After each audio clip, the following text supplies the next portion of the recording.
Hi guys, it's Brooke with WTI. I'm going to introduce you to the cutest little play friend for your babies. This GUND dancing bunny is one of my favorite toys for my son. Not only does it keep his attention, but it's really durable now that he's throwing things around. He picks this up and tosses it even when it's doing its little song, and it just keeps going. It's so great for teaching babies peekaboo, and my son laughs hysterically at this every time he plays with it.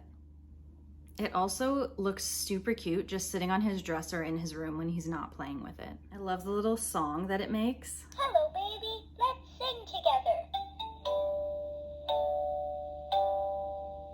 Do your ears hang low? Do they wobble to and fro? Can you tie them in a knot? Can you tie them in a bow?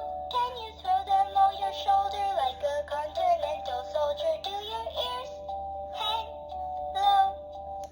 If your baby loves singing and music as much as mine does, this is going to be their new favorite toy. But that's just my point of view.